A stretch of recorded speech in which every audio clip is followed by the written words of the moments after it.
오늘 코스피와 코스닥 양시장 모두 하락세로 마감이 되었습니다. 코스피는 0.95% 하락을 하는 모습이었고요. 코스닥은 1.49% 하락한 가운데 코스피는 2,926포인트 선, 코스닥은 980선에서 마무리가 되었습니다. 네, 수급상은 살펴보시죠. 오늘 코스피 개인이 사들이는 하루였습니다. 5,729억 원 매수 우위 보인 가운데 기관과 외국인 매도 우위 보였습니다. 기관이 5천억 원 가까이 팔아치운 모습이네요. 코스닥도 살펴보도록 하겠습니다. 네, 코스닥의 수급 상황 개인만이 홀로 매수 우위 보인 가운데 3,388억 원 물량 담아드렸고요. 기관과 외국인 역시나 코스닥도 기관이 조금 더 매도 우위 보인 가운데 2,132억 원, 외국인은 2천억 원 가까운 매도 우위 보였습니다. 네, 오늘 함께할 전문가 화면으로 살펴보시죠.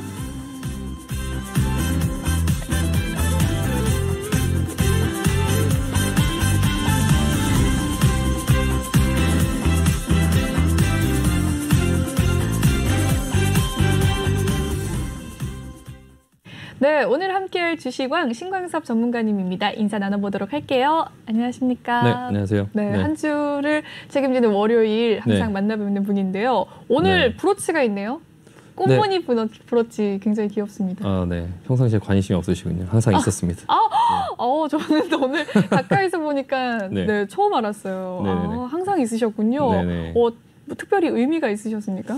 아니요, 그냥 부토니에라고 하는데, 네, 부토니. 그런 이제 뭐 남자 이렇게 장신구 이런 것들을 좋아하긴 하는데 남자들이 뭐 딱히 이렇게 할 게 많이 없다 보니까. 귀엽습니다. 저는 처음 알았네요. 가까이서 뵈니까 드디어 볼 수 있었네요. 몇 달간 늘 있으셨다는 거죠? 네, 그만큼 관심이 없으셨다. 네. 그렇군요. 조금 더 관심을 가지도록 하겠습니다. 네, 신광섭 전문가님과 함께하고 싶으시다면 노란톡방 입장을 해주시면 되겠는데요. 참여 방법 먼저 알려드리고 시작을 해보도록 하겠습니다. 노란톡 참여 방법, 노란톡 오픈 채팅 검색창에 주식왕 신광섭이라고 검색을 해주시면 되겠고요. 아래 보이는 QR코드 스캔하시면 조금 더 빨리 입장이 가능하십니다. 들어오실 때 비밀번호 0690-643을 입력을 하셔야 입장이 가능하시고요. 종목 상담 받고 있습니다. 혹시 종목에 대한 고민 있으신 분들 종목명과 매수가 그리고 비중 이렇게 3가지 남겨주시길 바랄게요. 실시간 상담 도와드릴 테니까요. 지금도 늦지 않으셨습니다. 천천히 상담 남겨주시길 바라겠습니다. 그리고 방송 중에 실시간 톡방 혹시 또 궁금하신 점 있으시면 남겨주세요. 제가 바로 또 전문가님께 질문을 해드리도록 하겠습니다. 네, 그럼 본격적으로 주식왕 클래스 시작을 해보도록 하겠습니다.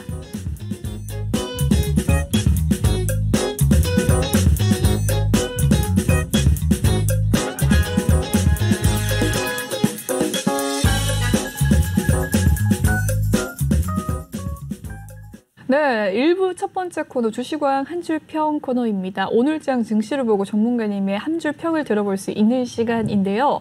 바람의 방향이 바뀌고 있다라고 남겨주셨습니다. 네, 오늘장 한 줄 평 바람의 방향이 어떻게 바뀌고 있죠? 네, 일단 결론부터 말씀드리면 이제 배가 앞으로 나아가다가 역풍이 부는 건 아니고요. 배가 뒤로 가지는 않고 방향이 바뀌는 거죠. 예, 이제 이쪽 방향으로 가다가 바람의 방향이 좀 바뀌면서 옆에 방향으로 가는 거죠. 그러니까 이 흐름을 빨리 읽으실 수 있어야 되는데 일단은 최근 들어서 이제 미국에서 그 나스닥 주식들의 하락이 조금 크잖아요. 대형 헤지 펀드들이 이제 나스닥 대형 기술주들을 좀 차익 실현하느라고 좀 매도하는 모습들이 좀 보이고요. 근데 이제 그 10년물 국채금리도 이제 그 계속적으로 조금 상승하는 모습이 나오고 있거든요. 그러니까 한번 보시면은 10년물 국채금리가 지금 1.8%까지 오늘도 또한 상승이 나오고 있거든요. 그래서 1.8%까지 예전에 이제 1.7%가 넘어갈 때 기술주들이 막 폭락이 나오고 이제 그런 상황들이 나왔었는데 그때 당시에는 이제 뭐 인플레다 뭐다 하면서 이제 그 국채금리가 이제 좀 상승하는 그런 모습들이 나왔거든요. 최근에 이제 그 FOMC 의사록이 발표가 나오면서 조금 양적 긴축 얘기까지 조금 나왔거든요. 양적 긴축이라는 게 뭐냐면 이제 시장에서 테이퍼링을 하는 건 돈을 푸는 걸 이제 줄여나가는 거고 그다음에 이제 금리 인상을 하죠. 금리 인상을 하고 나서 양적 긴축이라고 하는 거는 이제 풀어놓은 돈을 다시 회수하는 거죠. 그러니까 어떻게 보면 금리 인상보다 조금 더 강한 조치거든요. 시장에 풀려 있는 돈들을 다시 이제 회수하는 그런 어떤 부분들을 하겠다. 그러니까 금리를 한 2번 정도 올리고 나서 양적 긴축을 해서 금리의 상승세를 막 빠르게 올리기보다는 금리 상승에 효과가 있는 양적 긴축을 시행하겠다 이런 얘기들이 이제 조금씩 흘러나오면서 시장은 긴축에 대한 어떤 그런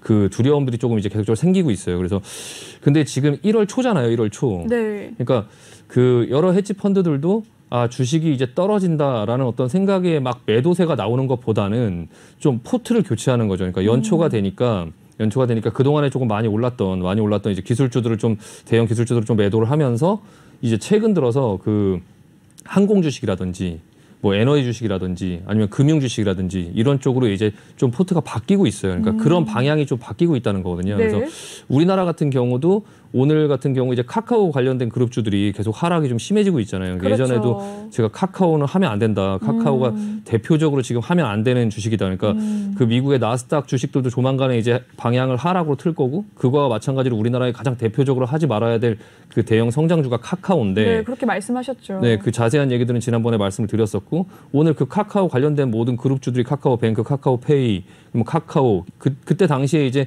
12만 원대에서 종목을 상담했던 카카오가 지금 10만 원 미만까지 내려갔거든요. 네. 그래도 지금 싸다고 할 수가 없어요. 그러니까 방향이 바뀌고 있다는 거죠. 그래서 그거를 싸다고 막 잡을 게 아니라 그런 방향이 바뀌고 있어요. 그러니까 10년물 국채 금리가 올라가서 나스닥이 하락한다고 보지 않아요. 저는. 예, 그러니까 그 지금 장단기 금리 차를 보면 네.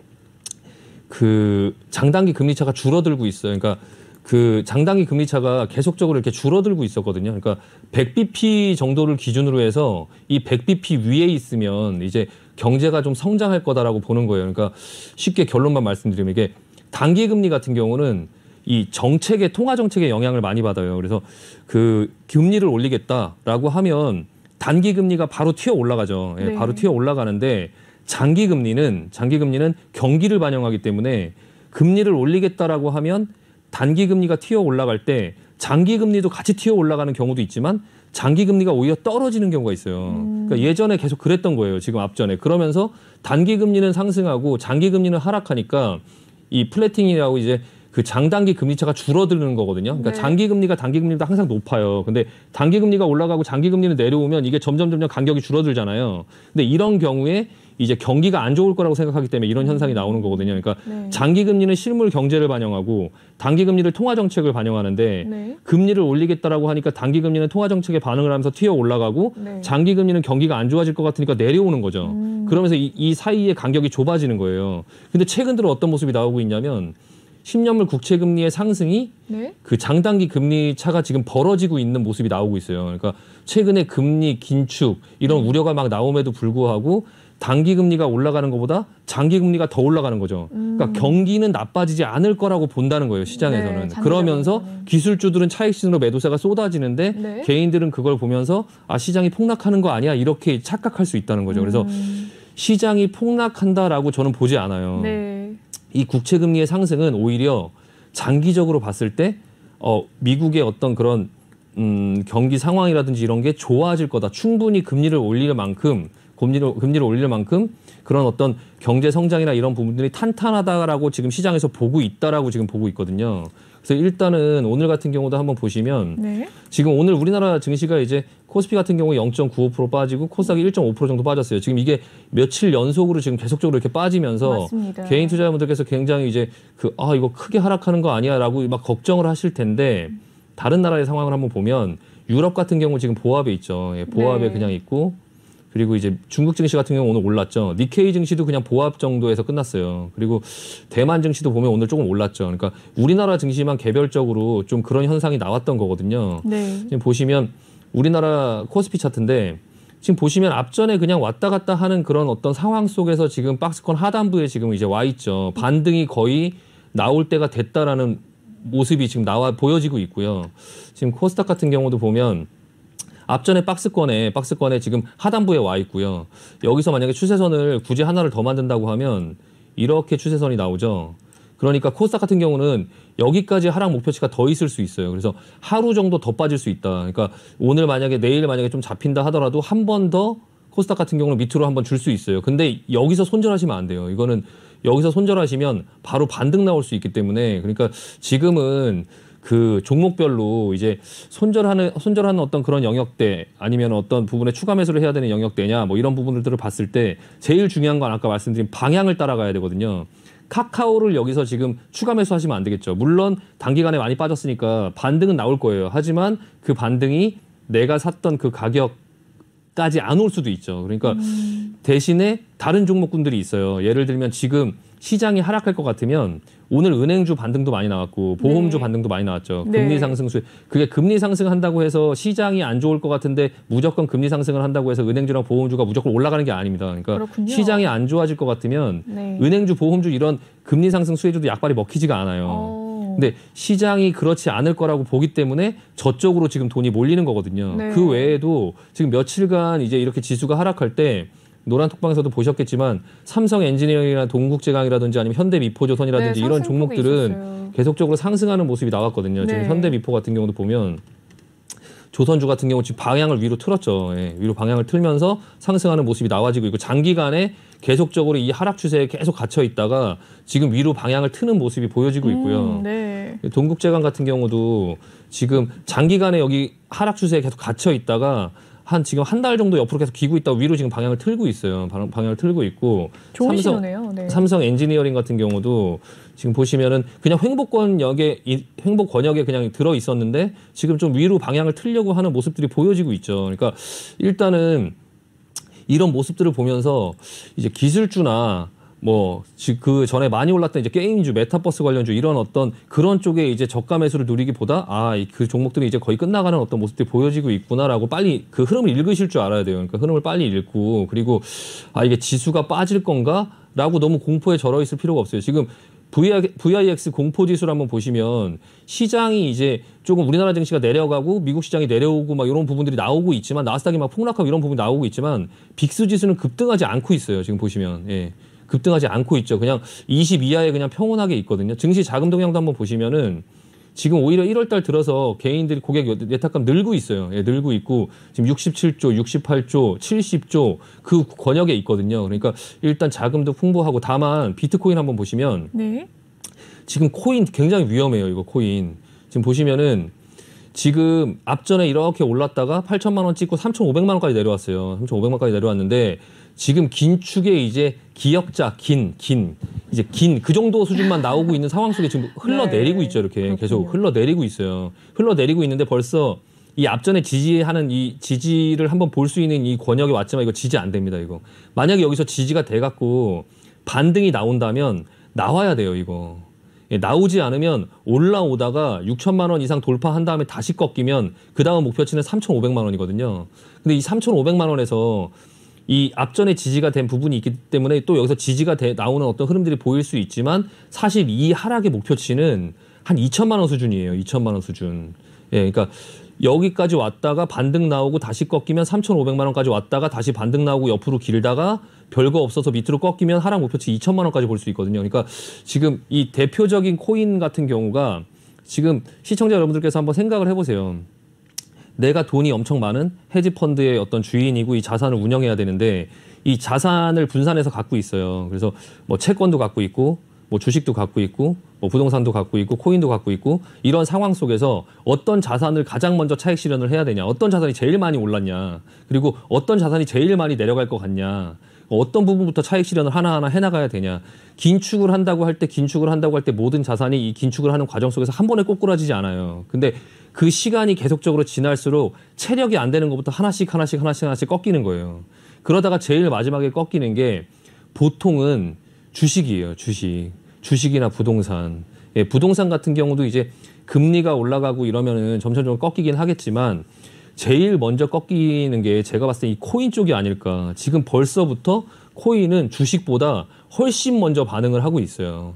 이 코인이 이렇게 하락한다고 해서 주식이 곧 폭락하거나 한다라는 얘기는 아니에요. 지금 이 긴축을 하는 이 과정 속에서 나오는 흐름들은 어느 정도 예전에 다 겪어봤고 그 순서대로 갈 겁니다. 근데 아직까지는 그 앞의 상황을 미리 다 말씀드리기보다 지금 현재의 상황은 주식이 여기서 바로 꺾이지 않는다는 거예요. 주식은 바로 꺾이지 않고 일단은 시간이 좀 더 남았습니다. 시간이 좀 더 남았고 그리고 이 와중에 포트를 교체하면서 기술주나 그런 것들이 조금 이제 조정을 받는 그런 상황 속에서 이제 실적 우량주라든지 이제 실적을 낼 수 있는 그런 어떤 그 산업군들, 경제 재개에 대한 기대감을 받을 수 있는 그런 업종군들, 그런 군들이 이제 조금 어느 정도 상승을 하는 시간이 올 거고요. 오미크론이나 이런 부분에 대한 그 변이나 이런 어떤 확산세 때문에 좀 그 부분이 늦춰지고 있긴 하지만 그건 늦춰지는 거지 결과적으로 그 과정은 오게끔 만들 거예요. 그래서 지금 현재 이제 뭐 연준이라든지 그런 부분에서 여러 가지 정책들을 하면서 계속 발언을 하고 뭔가를 하려고 하는 그 의도 자체가 그 말을 보면 안 되고요. 그 본인들이 거기서 찍어내는 언어들을 보지 마시고 그들의 의도를 봐야 되거든요. 그들의 의도. 그들의 말은 어떤 의도를 갖고 다른 사람들을 변화시키기 위한 단어일 뿐이에요. 그러니까 그 부분을 갖고 시장을 통제를 해왔고 지금까지도 계속 통제를 해왔고 앞으로도 그렇게 통제를 할 거거든요. 그래서 그들이 하는 말을 듣고 그들의 언어를 듣고 그거를 자꾸 해석하고 이렇게 막 언론에서 그런 부분들을 해석해서 결과적으로는 뭐 금리를 얼마만큼 올릴 수 있다. 뭐 8번도 올릴 수 있다. 뭐 그렇게 얘기하는 사람도 있다. 양적 긴축을 금리와 동시에 진행할 수 있다. 금리 상승과 동시에 인상과 동시에 진행할 수 있다. 막 이런 얘기들을 하시는데 그건 그들의 말이고 그런 말을 통해서 시장에 어떤 메시지를 주고 그리고 이제 본인들이 어떤 의도로 시장을 끌고 가려고 하는지를 보면 결과적으로는 기대 인플레이션을 꺾으면서 시장의 그런 방향을 올바르게 끌고 가려고 하는 그 의도가 숨어 있는 거거든요. 그래서 그런 과정 속에서 주식은 이제 그 시장의 그런 어떤 참여자들이 그런 발언들을 들으면서 그 언어들을 보면서 반응하는 사람들 때문에 주가는 흔들릴 수 있지만 결과적으로 제가 알고 있는 이런 상황들을 알고 있는 사람들이 분명히 있을 거기 때문에 그 부분에서 주가는 빠지지 않을 거예요. 그러니까 지금 시장의 그런 어떤 그 방향이 변하는 거지 막 역풍이 불어서 배가 거꾸로 간다거나 그런 상황은 아니기 때문에 그렇게 너무 걱정은 하지 말되 그 시장의 방향의 흐름이 어느 쪽으로 가는지를 좀 잘 보면서 대응하자라고 말씀드리고 싶습니다. 네. 네, 좋습니다. 오늘장 한 줄 평, 이 바람의 방향이 바뀌고 있다라고 이야기를 해주시면서 장기적인 또 긍정적인 전망 남겨주셨고요. 이 금리 인상에 대한 이야기 남겨주셨습니다. 저 자세한 내용의 이야기는 조금 더 코너를 살펴가면서 이야기를 또 해보도록 할게요.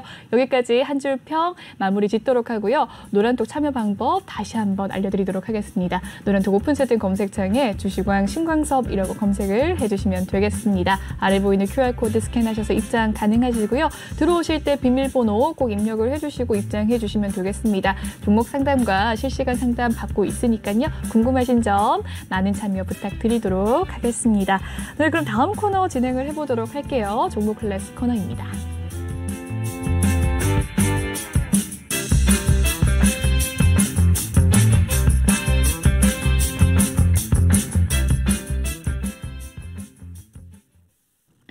네, 주식왕 클래스 오늘은 종목 클래스 코너입니다. 네, 오늘장 주식의 특징주들 좀 살펴보도록 할 텐데요. 첫 번째 특징주 바로 셀트리온 그룹주입니다. 특히나 셀트리온 그룹주 가운데 셀트리온과 셀트리온 헬스케어를 살펴보도록 할 텐데요.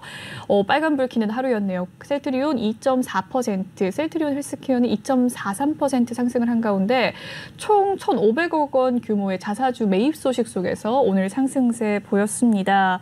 네, 이런 결정을 했네요. 어떻게 보셨을까요? 네, 일단 뭐 오늘 이제 발표가 나왔고 셀트리온이 이제 1,000억 정도를 자사주 매입을 한다고 하고요. 셀트리온 헬스케어가 한 500억 정도 자사주를 매입한다고 하고 기간은 이제 1월 11일부터 4월 10일까지 이제 3개월간 네, 매수할 예정이고요.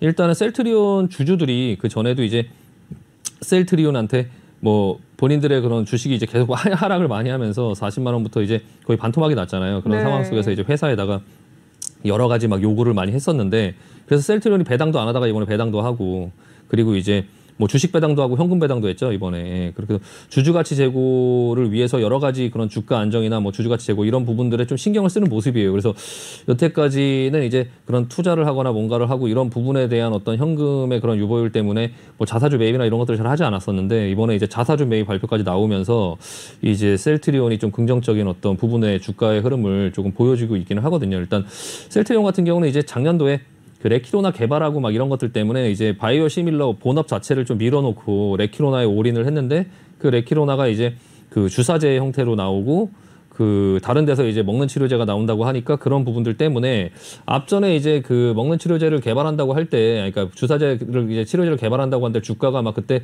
막 난리가 났었죠. 근데 막상 이제 제품이 나오고 나서 그 다음부터 이제 주가는 흘러내리기 시작했어요. 그러니까 주식이라는 게 이렇거든요. 그러니까 선반영을 해서 미리 다 올라와 놓고 그리고 나서 막상 그 약품이 나오면 여기서 날아갈 것 같지만 그렇지 않고 내려오는 거죠. 계속 내려오는 그런 모습들이 보여지면서 일단 계속적으로 흘러내려와서 지금 반토막까지 왔는데 이때 당시에는 셀트리온 빨리 팔아야 된다고 제가 계속 말씀을 드렸었고, 근데 지금 자리에서는 좀 한번 사봐도 되지 않을까 그런 생각을 하고 있어요. 그래서 일단 전반적으로 이번에 이제 셀트리온이 4분기 매출액 같은 경우도 한 5,850억 정도 시장에서 예상하고 있고, 영업이익도 한 2,200억 정도 예상하고 있는데, 연간 기준으로 매출 한 2조를 돌파하면서 이제 그 사상 최대치를 낼 거다 이런 얘기들을 시장에 나오고 있거든요. 그래서 지금 자리에서는 셀트리온 좀 긍정적으로 봐도 되지 않을까. 그러니까 셀트리온이 지금 현재 추세 자체는 당장 급하게 들어가야 될 추세는 아니죠. 그러니까 뭐 나눠서 사야 되겠죠. 나눠서 이제 당분간 이제 좀 계속적으로 이렇게 내려오는 추세다 보니까 주가가 좀 더 내려올 수는 있지만, 그런 내려올 수 있다라는 그런 가능성을 좀 열어놓고 그냥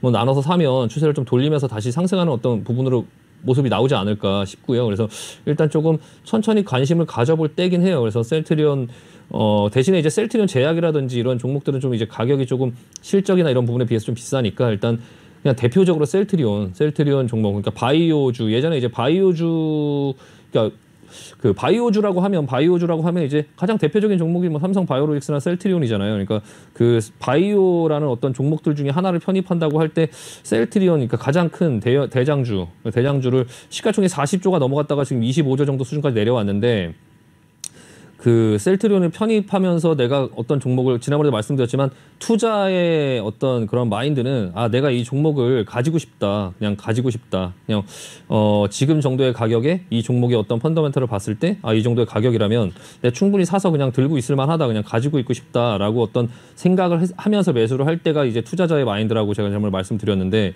아, 이 정도 가격이면 가지고 싶지 않나, 그냥 이 정도 가격이면 뭐 더 내려간다 하더라도 그냥 지금 이 가격 정도면 매력적이다. 그냥 이 가격 정도면 앞으로의 성장성이라든지 그런 부분들을 봤을 때, 셀트리온이 막 30만 원, 40만 원 갈 때 100만 원 간다 막 이런 말씀하지 마시고, 한 18만 원 이렇게 내려왔을 때 이거 나중에 네. 이거 100만 원 갈 수 있다 이런 얘기를 지금 하셔야 되거든요. 그러니까 30만 원, 40만 원 이렇게 갈 때 막 계속 가는데, 그때 전문가들이 이거 위험하다, 팔아라 하는데, 아니야 이거 100만 원 갈 거야 이렇게 이제 얘기하시면서 거기서 막 매수를, 나는 이걸 가지고 싶어 비싼 거를, 그렇게 하지 마시고 이제 가격이 좀 내려왔을 때, 아 이 정도 가격이면 천천히 나눠서 사더라도 지금 이제 조금 가져도 되지 않을까. 그러니까 회사에서 자사주를 매입할 때 조금 약간 독특한 게 있죠. 셀트리온하고 셀트리온 헬스케어는 사는데 셀트리온 제약은 안 사죠. 그렇네요. 네, 회사 자체 그룹에서 봤을 때도, 아 셀트리온은 가지고 싶다. 셀트리온 헬스케어도 가지고 싶다. 근데 셀트리온 제약은 지금 가격에는 별로 가지고 싶지 않다라는 거거든요. 그렇군요. 그러니까 그런 부분들을 보면 대표적으로 셀트리온은 1,000억을 샀고, 셀트리온 헬스케어는 500억을 샀죠. 셀트리온 제약은 안 샀죠. 그러니까 그렇게 본다면 나 또한 셀트리온을 가장 매력적으로 보고, 그들이 1,000억을 살 때 나는 1,000만 원만 사겠어, 이렇게 좀 약간 투자자의 마인드로 본다고 하면 지금 자리에서는 한번 접근해 볼 수 있지 않을까 생각이 됩니다. 네. 좋습니다. 셀트리온에 대한 이야기들 남겨주셨습니다. 다음 종목 한번 살펴보도록 하죠. 아지네스텍 살펴보도록 할 텐데요. 이 로봇 모션 제어칩 원천기술 부각 소식 속에서 이 삼성 M&A 기대감에 지난주 금요일과 오늘까지 이틀째 또 강세를 보인 아지넥스텍입니다. 오늘 20% 가까운 상승세 보였고요. 15,900원 선까지 올라간 가운데, 최근에 이 로봇 관련주들 이슈를 보이면서 아지넥스텍 또 늦게 급부상하는 모습이네요. 어떻게 보셨을까요? 일단 그 아지넥스텍이라는 종목을 말씀드리고 싶다기보다는 큰 그림을 좀 말씀드리고 싶어요. 그러니까 로봇 관련주들이 예전에 일시적으로 좀 상승이 나왔다가 조금 다시 하락이 나오고, 이제 그 가지 못하고 그냥 그랬었죠. 예, 일시적인 흐름으로 보였던 앞전의 흐름들이 있거든요. 앞전의 흐름들이 있는데 지금 순환매가 돌고 있어요. 그러니까 로보티즈가 대장이죠. 지금 현재 로보티즈가 대장이고, 이 외에 로보티즈, 로보스타 뭐 여러 종목들이 있는데, 그 종목들이 다 같이 한 번에 크게 움직이고, 그리고 나서 그 이후에 뭐 로봇과 좀과 연관이 있는 뭐 현대무백스라든지 코인테크라든지 물류자동화 이런 관련된 종목들, 그리고 이제 오늘 같은 경우에 또 아지넥스텍이죠. 그러니까 하나씩 로봇과 관련된 종목들이 갑자기 시장에 부각을 받으면서 어떤 뉴스가 나오면 바로 급등을 하는 그런 모습들이 보여지는 걸로 봐서, 일단은 로봇 관련된 종목들의 상승 흐름이 조금 일시적이지 않을 수도 있겠다는 생각을 계속적으로 하고 있고요. 대신에 이제 지금 당장 하면 안 되겠죠. 그러니까 지금 이 로보티즈 같은 경우로 예를 들어서 말씀드리면, 이 차트의 흐름은 이렇게 나왔다가 지금 이렇게 나왔죠. 그럼 다시 이렇게 한번 나오겠죠. 그리고 나서 이제 이렇게 나올 거예요. 그러면서 이 밑에서 이렇게 기겠죠. 그러니까 지금 이렇게 나와서 이렇게 나오고, 이렇게 다시 한번 반등이 나오면 밑으로 꺾이면, 이렇게 길 거예요. 이렇게. 네. 예, 이렇게 기겠죠. 예, 이렇게 기는 흐름들이 나오다가 뭔가 이제 뭐 시장이 안 좋으면 밑으로 뭐 이렇게 내려올 수 있겠죠. 근데 네. 여기서 이렇게 자리를 잡고 이렇게 이제 올라가는 종목들이 이제 이때부터 진짜 또 상승이 한번 다시 나오는 게 이런 패턴들이 굉장히 많아요. 그 전에 메타버스 종목들 한번 볼까요? 선익 시스템. 선익 시스템. 네. 이런 종목들을 보면 네. 앞전에 이렇게 지금 로보티지처럼 큰 상승이 한번 나왔죠. 상승이 나오고 나서 내려오고 나서 반등이 한번 나오고 여기서 못 팔면 끌려 내려가죠. 끌려 내려가면서 끝난 것 같지만 그렇지만 다시 한번 이런 네. 상승이 나오죠. 그러니까 제가 말씀드리는 게 로봇 관련된 종목들이 지금 이렇게 올라왔는데 이렇게 내려오는 이 기간 한 3, 4개월에서 한 6개월 정도의 기간 동안에 쉴 수 있어요. 쉴 수 있지만 그 다음에 이런 상승이 한번 있지 않을까 싶어요. 지금 다른 로봇 관련된 종목들의 움직임을 보면 이렇게 움직일 수 있다라는 가능성들이 보여지고 있거든요. 그래서 오늘 제가 아진엑스텍을 하자라기보다 그냥 그런 종목들의 흐름을 보면 이런 어떤 시장의 흐름이 보인다라는 거죠. 그래서 일단은 로보티지를 기점으로 말씀을 드리면 지금 붙으면 안 되겠죠. 예, 지금 붙으면 쬐끔 수익 나고 바로 물리겠죠. 이런 식으로. 예. 그러니까 지금 붙으면 안 되는데 그냥 관심을 갖고 조금 볼 수 있다. 그러니까 전반적으로 차후에 로봇 관련된 종목들이 조금 크게 움직일 수 있겠다라는 생각들을 조금 미리 하실 필요가 있고요. 아진엑스텍을 가지고 말씀드리면 뭐 여기서 따라가면 안 되겠죠. 당연히. 예, 여기서 따라가면 안 될 거고 제가 항상 주식은 올라갈 때 따라가지 말고 내려올 때 따라가자라고 계속 말씀드리잖아요. 앞전에 올라갈 때 따라가면 여기서 물리죠. 내려올 때 여기서 사야죠. 예, 올라가고 내려올 때 사고 올라가면 지켜보다가 내려올 때 사고 올라가면 이거는 지금 이 정고점을 넘어가면서 일단은 여기서 만약에 슈팅이 더 나온다고 하면 이제부터 분할해서 매도하는 자리로 보고 다시 조정이 나올 때 봐야 되겠죠. 이렇게 조정이 나올 때 나눠서 사야 되거든요. 그러니까 네.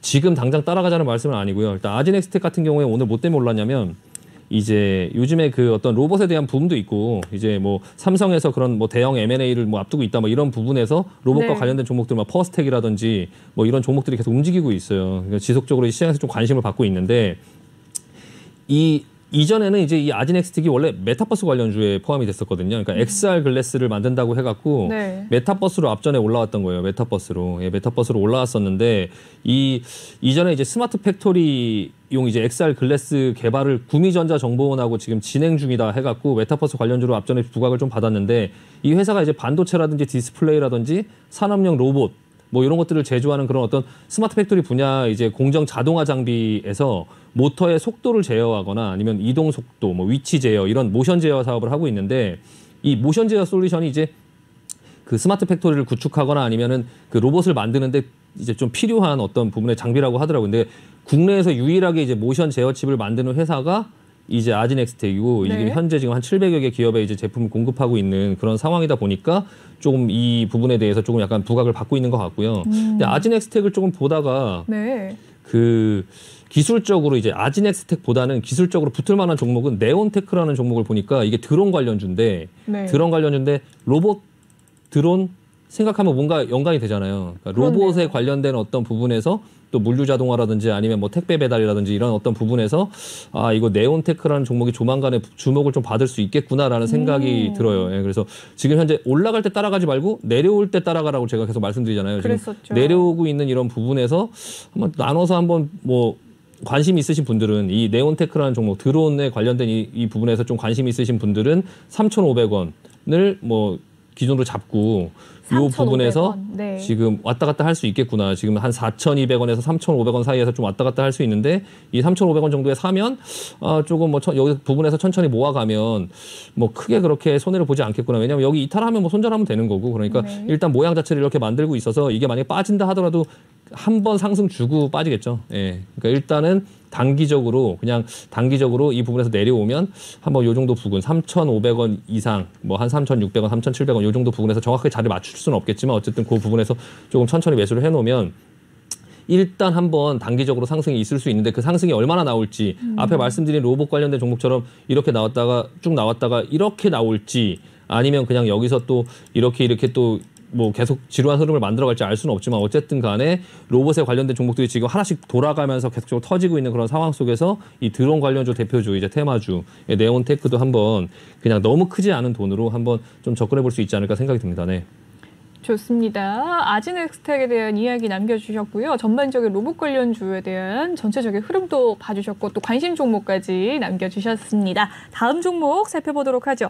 LG생활건강 살펴보도록 하겠습니다. 4분기 실적 쇼크의 우려가 커지면서 이 목표 주가가 줄 하향세라고 하네요. 52주 신저가를 기록을 했는데 LG생활건강 오늘의 종가 상황 13.4% 하락을 하면서 100만 원 선이 무너지는 모습이었습니다. 네, 오늘 장 초반 시초가가 110만 원 선이었는데요.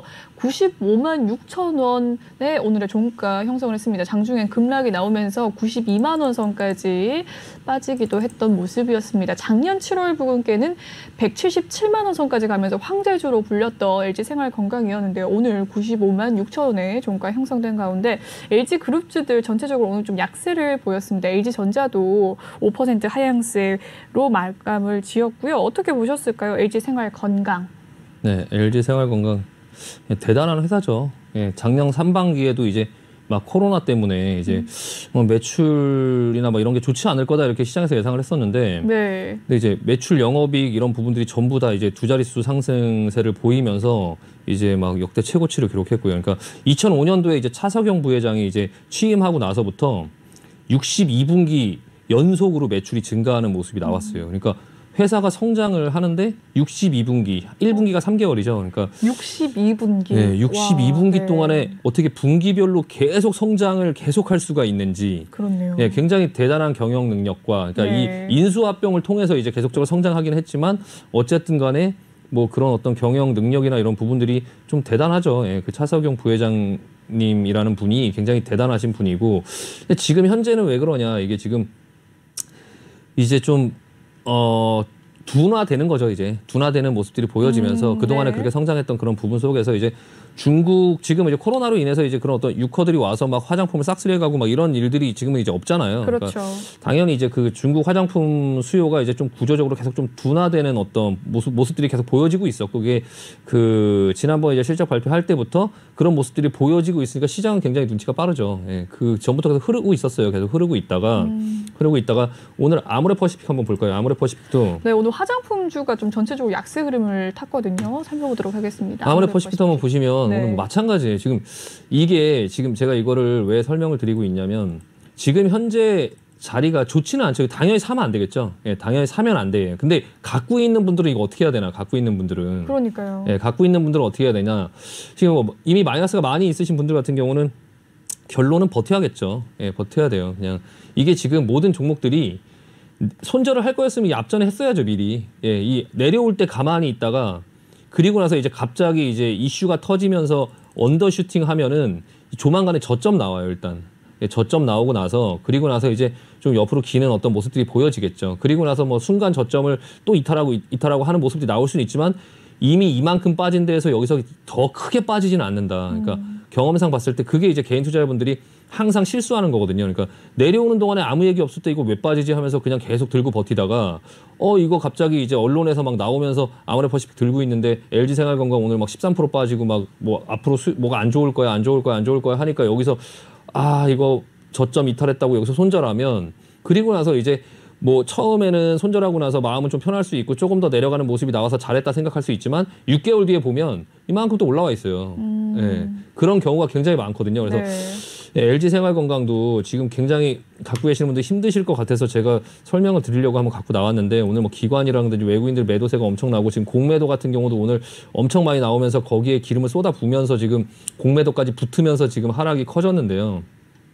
조만간에 저점 나옵니다. 그러니까 지금 여기서 막 손절하고 그러기보다는 하루 이틀 더 빠질 수 있다라는 부분들, 그리고 이제 지금 92만 1,000원까지 내려왔는데 좀 더 하락할 수 있다라는 부분을 좀 열어놓고선 이미 180만 원에서 90만 원까지 지금 거의 반토막이 난 상태에서 이 대형주가 그런 상태에서 뭐 여기서 뭐 더 내려가 봐야 단기적으로 뭐 계속 쭉쭉쭉쭉 빠질 만한 이유는 없다. 그냥 그런 부분에 대한 게 충분히 반영이 됐고 그냥 단기간에 좀 저점을 잡고 나서 어느 정도 조금 이제 반등이 나오면서 좀 살아나겠죠. 손절을 하더라도 그때 해야죠. 그러니까 한 130만 원 정도 수준까지 올라오거나 이러면 그때는 그냥 좀 손절을 한다든지 하면 되는데 지금 이 자리에서 여기서 더 하루 이틀 더 빠진다고 여기서 공포에 또 손절을 하시면 팔고 나서 3개월 뒤에 보시면 내가 판 가격보다 무조건 비싸졌을 겁니다. 그러니까 지금 이런 종목들의 패턴들은 이렇게 내려오고 있다가 시장에서 갑자기 뉴스 나오면서 언더슈팅으로 이렇게 밑으로 크게 빠지는 이런 경우가 LG 생활건강만 있는 게 아니라 굉장히 많아요. 이렇게 저점, 시장도 이렇게 저점에서 개미들을 털어버리거든요. 그러니까 계속 내려오고 있다가 뭐 코로나 이런 부분들 뭐 2008년도에도 그랬고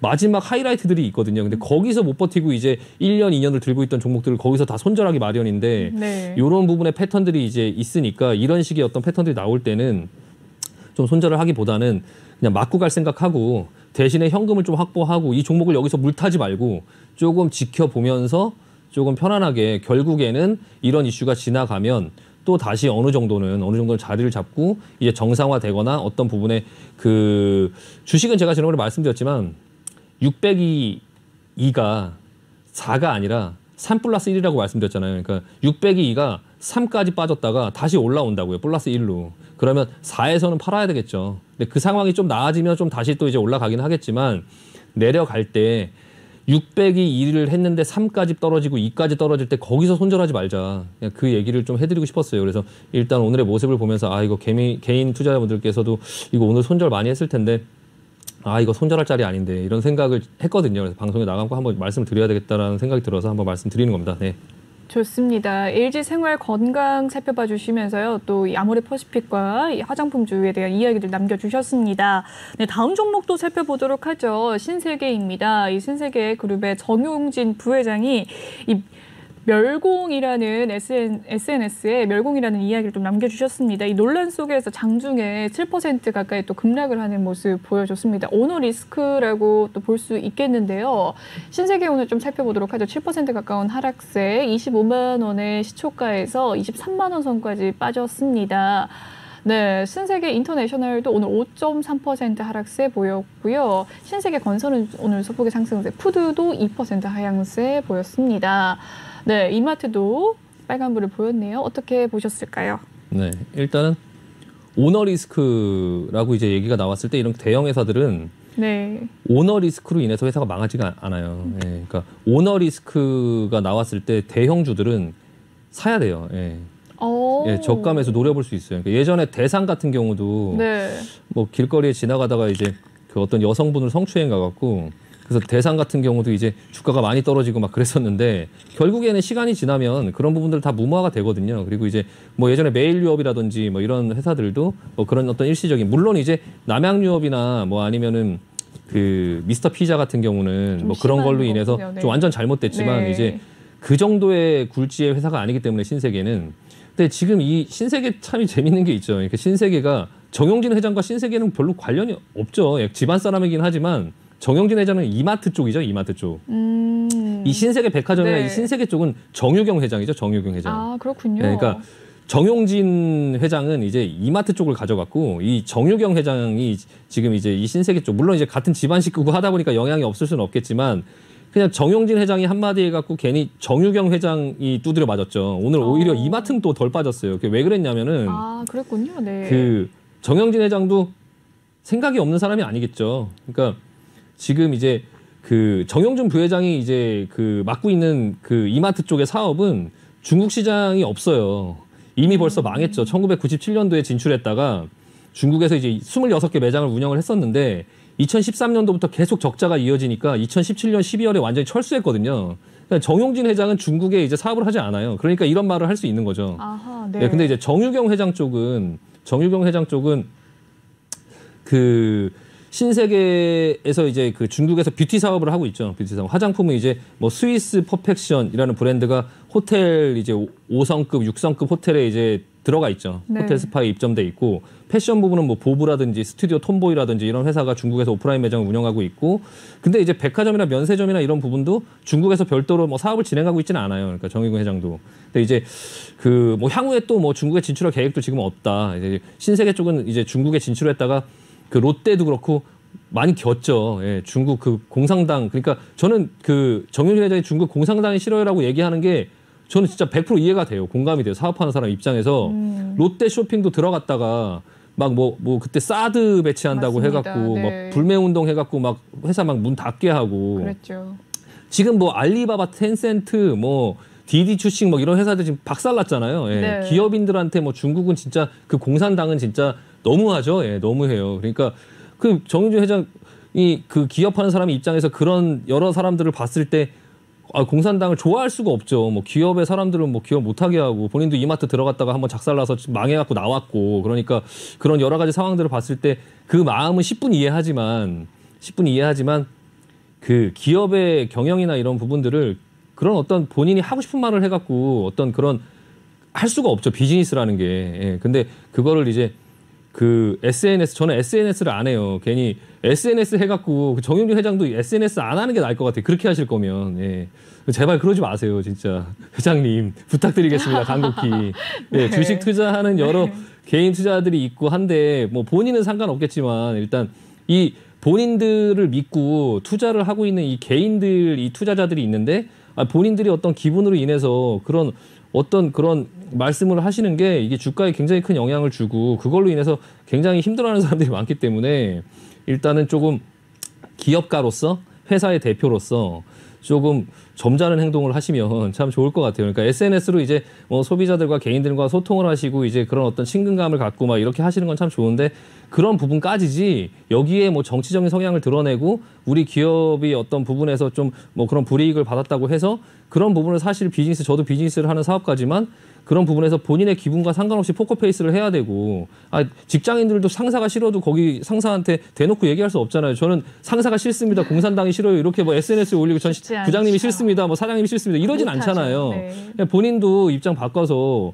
밑에 직원들이 우리 부회장님 싫어요. 이렇게 올리면 예, 그러면 기분 상하는 것처럼 그 중국도 분명히 그럴 거고 그런 부분들이 또 정유경 회장의 사업 쪽에 굉장히 어떤 부분에 불이익이 올 수 있고 그리고 또 본인도 앞으로 인생을 모르는데 그 본인이 어떤 사업을 또 할 수도 있고 뭐 그런 여러 가지 부분에서 별로 좋지 않은 행동이라고 보여지고요. 일단은 대신에 이제 이 부분들이 조금 단기간에는 좀 그러니까 하락하는 어떤 압력으로 작용하긴 하겠지만 오늘 뭐 7% 빠지는 거 충분히 이해가 됩니다. 근데 이제 그 부분에서 크게 뭐 여기서 더 막 밑으로 빠져갖고 이게 뭐 지금 어떤 사업들의 중국의 어떤 비중이 그렇게 크지도 않은 상태에서 여기서 막 밑으로 그냥 막 나락으로 가고 막 그러진 않을 거예요. 그래서 일단은 지금 당장 여기서 뭐 저가 매수로 붙어야 된다 이런 말씀을 드리는 건 아닌데 이런 오너 리스크 어떤 부분의 얘기가 나왔을 때 주가가 조금 한 달 정도 뭐 일주일 정도 천천히 뭐 돌지 못하고 계속적으로 이렇게 좀 지지부진한 흐름을 보이면서 쭉 천천히 이렇게 밀려 내려올 수 있는데 그런 기회에 담아놓으면 결국에 시간이 지나면 올라가 있더라. 예, 그런 말씀을 드리고 싶은 거고요.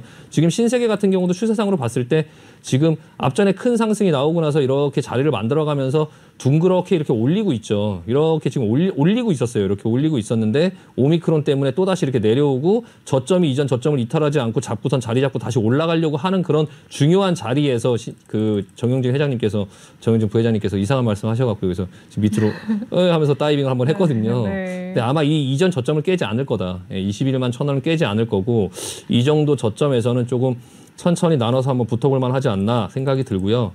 참고로 이제 저도 이 신세계 주식 많이 갖고 있는데 네, 부회장님 그러지 마세요. 네, 주주로서도 또 네. 한 이야기 해주셨네요. 네, 신세계에 대한 이야기 남겨주셨습니다. 여기까지 장중 특징주 살펴보도록 하고요. 조금 더 자세한 전략 원하신다면 노란톡방 입장을 하시면 더 자세한 세세한 전략 받아가실 수 있겠습니다. 참여 방법 다시 한번 알려드리도록 할게요. 노란톡 오픈 채팅 검색창에 주식왕 신광섭이라고 검색을 해주시면 되겠습니다. 아래 보이는 QR코드 스캔하셔도 입장 가능하시고 들어오실 때 비밀번호 0690643 꼭 입력하신 뒤에 참여해 주시길 바라겠습니다. 그럼 다음 코너 진행을 해보도록 할게요.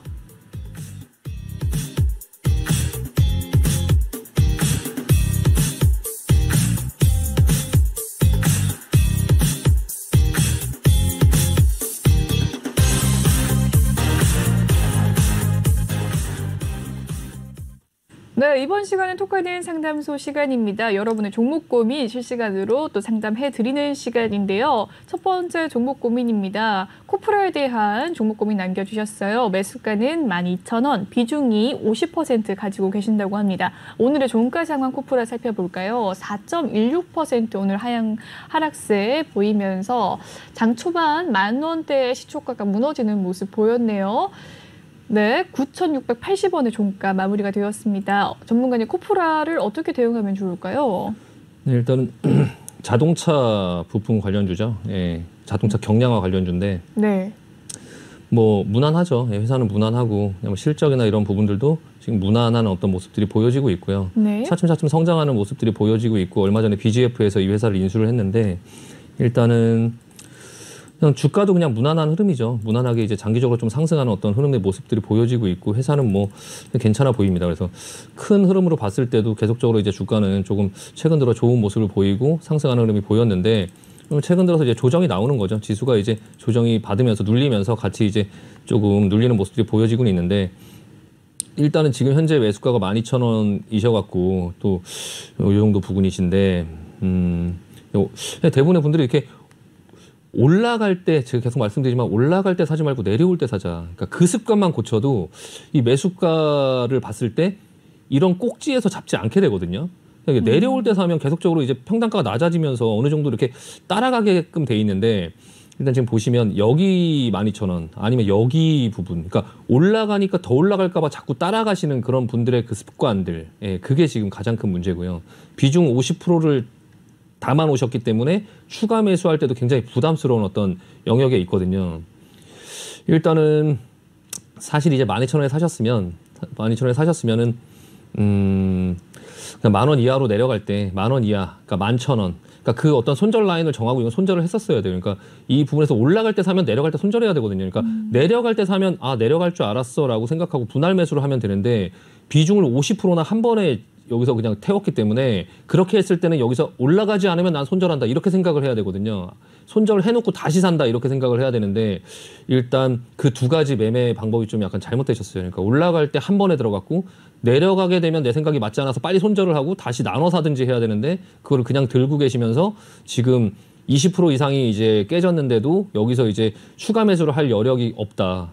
이거를 만약에 자신 있으시면 이거를 진짜 50% 이상 진짜 막 70%, 80%, 100%까지 채워놓고 난 이걸로 하나로 끝장을 보겠다 이렇게 생각하실 수도 있는데 그럴 만한 종목은 또 아니죠. 일단 뭐 배당도 100원 정도 하고 회사가 나빠서 그럴 만한 종목이 아니라는 게 아니라 시가총액 2,300억짜리고 그리고 이제 시장에서 자동차 부품주 올라간다라고 할 때 코프라가 날아가는 경우는 없죠. 그러니까 전기차 부품주 갑니다라고 하면 현대위와 만도가 가죠. 그러니까 현대위와 만도 같으면 진짜 50% 여기서 샀으면 나 이거 끝까지 한번 가보겠어. 100% 살 수 있죠. 그냥. 근데 코프라는 지수가 코스피 오늘 20% 올랐어요. 1%, 2% 올랐어요 했는데 코프라 혼자 안 갈 수도 있는 종목이기 때문에 그러니까 이 종목에 큰 비중을 태우기가 힘들다는 거죠. 그러니까 지금 현재 비중이 너무 많아요. 너무 많아서 지금 당장은 60일선 이탈했고 여기 봐야죠. 일단 8,900원, 9,000원. 요 정도 봐야 되는데 이미 벌써 12,000원부터 여기까지 내려왔기 때문에 손절을 하기 힘들죠. 손절하기 힘드니까 일단 더 내려갈 수 있다. 일단 생각하셔야 됩니다. 9,000원까지 한번 내려올 수 있다라고 생각하시고 여기서 반등 나올 거예요. 반등 나올 때 그때 이제 조금 추가 매수하기보다는 좀 관망하면서 좀 자동차 대신에 좀 다행인 건 업종 자체의 선택은 괜찮았다. 그러니까 자동차 부품주들, 그 전기차 관련된 어떤 부분들, 그리고 이제 애플카 이슈 이런 부분으로 인해서 분명히 다시 한번 부각받을 수 있는 날이 있을 거예요. 그래서 12,000원 부근까지는 분명히 다시 한번 도달할 수 있는 가능성은 충분히 있어요. 충분히 있는데 이번 어떤 매매를 통해서 조금 본인의 어떤 매매 습관이나 이런 부분들을 조금 잘못된 거는 반성을 한번 해보시고 그리고 이제 그 부분에 대한 습관을 고쳐보려고 노력을 해보세요. 그래서 일단 모든 어떤 부분의 원인을 본인한테 찾으셔야 그 부분의 원인을 찾아야 내가 그걸 고칠 거고 그걸 고쳐야 또 발전이 있거든요. 그러니까 일단은 그렇게 좀 생각을 긍정적으로 하시면서 결과적으로는 12,000원까지 조금 버틸 수 있다. 이게 업종은 나쁘지 않다. 종목 나쁘지 않다. 다만 타이밍이 잘못됐을 뿐. 그리고 사는 방법이 잘못됐을 뿐. 그러니까 종목과 업종과 그런 부분을 욕하기보다 일단 이 종목을 보면서 내가 이거 괜찮은 종목을 갖고 매매를 잘못했구나 라고 생각을 한번 하시고 다음부터는 내가 이런 어떤 종목들을 어떻게 매매를 해야 될지를 다시 한번 생각하시고 다만 다행인 건 최악의 상황은 아니다. 굉장히 안 좋은 종목을 가지고 한 건 아니기 때문에 여기까지 살펴보도록 하겠습니다. 시청해주신 여러분 고맙습니다.